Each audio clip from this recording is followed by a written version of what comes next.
Hello my dudes, and welcome back to another video. My name is Sienna, and today we're here to talk about all things Treasure Island. And I'm so thrilled to be doing this video today because this is something that I've wanted to do for quite a while, and I finally got around to it. So basically the gist of what I'm going to be doing today is comparing a Treasure Island that I paid for versus a free Treasure Island that I go to on Twitch. I know that most people who use Treasure Islands probably don't pay real-life money for the ones they go to, so I wanted to do just that in order to see what the whole experience is like. Before we get started, make sure to give this video a like and subscribe if you'd like to see more content. Now, let's head over to Etsy to buy a Treasure Island. Alright, we're here on Etsy.com, one of my favorite websites. I love Etsy. It's such a good time.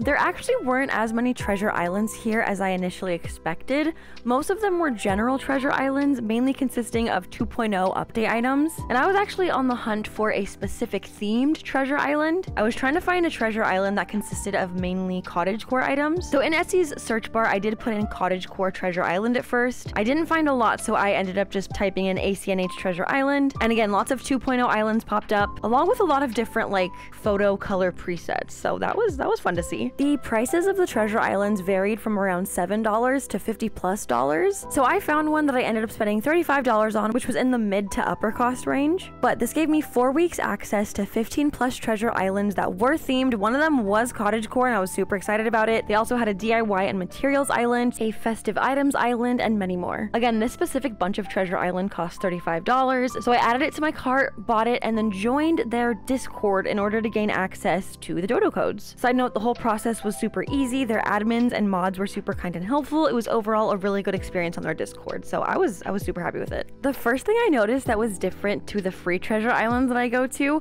was how easy and simple and quick it was to get onto this island. Unlike the free Treasure Islands I've been to, where it takes a long time to actually get yourself onto the island, I had little to no interference the entire time I was here. I actually made 4 trips back and forth to this island, and only one time did one other person try to come onto the island while I was there. Other than that, there was absolutely no traffic, which honestly, iconic. I love it. Obviously, you're looking at the flyover for this island, which was absolutely beautiful from the sky. Everything looked so nice and neat, and more than that, all of the items that I saw from the flyover looked like they were on theme, which literally is the only reason I chose to buy access to these specific Treasure Islands. I just showed it for like a split second, but right off of the airport was like a cute little photo op cottagecore section that was super cute. This whole entire island is just a cottagecore dream. I will speed through the process of me kind of just running around, looking at items, picking them up. I feel like if we were going through this in real time, it could be kind of boring just to watch me like peruse the items. So I'll speed it up for you. We're going double time. Look at us go. Look at how fast. We're speedy.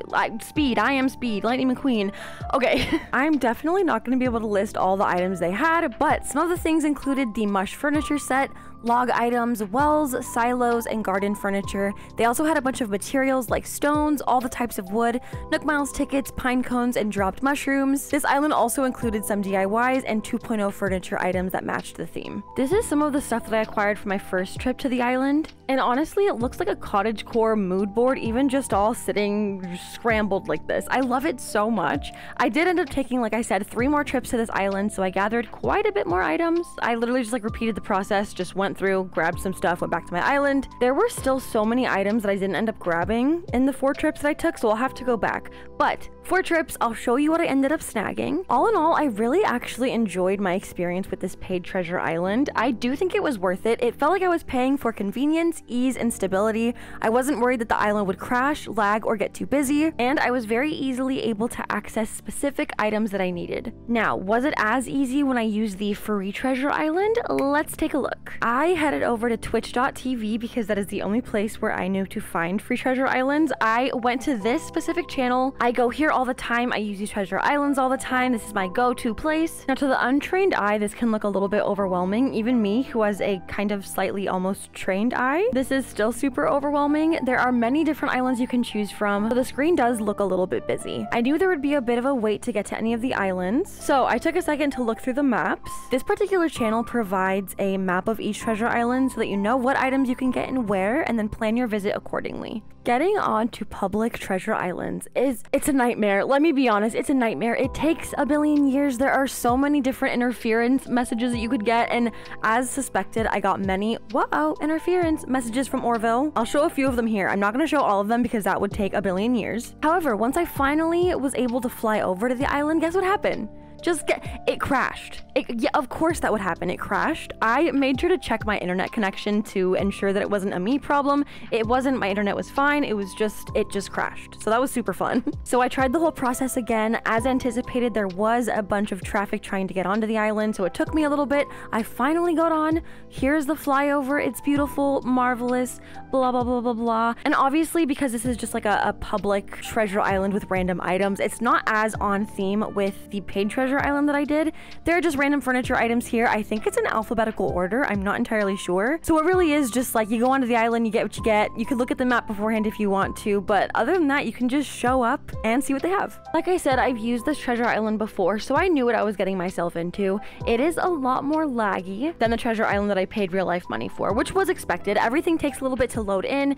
You kind of lag a little bit when you're grabbing the items to put them in your pocket. I was fine with this because, again, I knew that was going to happen. I was expecting it. But it is just something to keep in mind. So if you are going to a free public treasure island for the first time, expect to have a little bit of lag, expect for it to take a little bit of time. This particular treasure island had the max bells hack, where basically you take a stack of turnips, sell it in their Nook's cranny, then once you get back to your own island, your bank account will have max bells. So I decided to take advantage of that. I did that. I wanted all the money.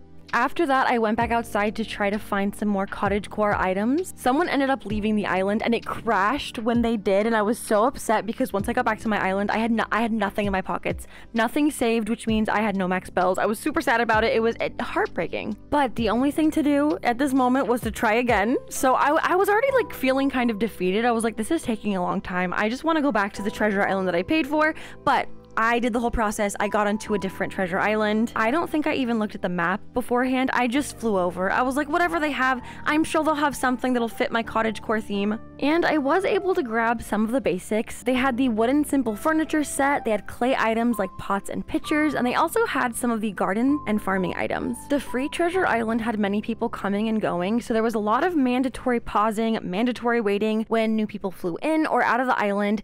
This does get pretty annoying pretty fast, just because the loading screens for Animal Crossing, I feel like they take so long. And for what? And for what? There are unnecessarily long waiting times, but if you're expecting it, it's not the worst thing ever. You can like grab a snack, have a drink while you're doing it. Because it took so long though, I was only able to make one trip to this treasure island. Here are some of the items that I got that I thought could potentially fit with my theme. Are these all the best and most cottagecore items in game? No.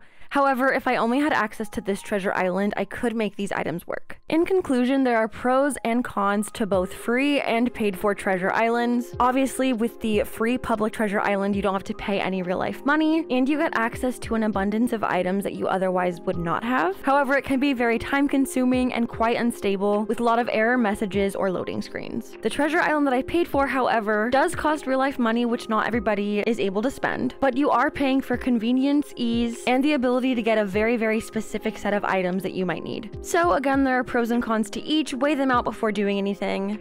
And in the comments, let me know your experience with treasure islands. How often do you go to them? How is it normally like for you? Let me know. I want to know how ours either are similar or different. I want to thank you so much for watching this video. I will see you very, very soon in the next one. Until then, stay safe and take care. Bye!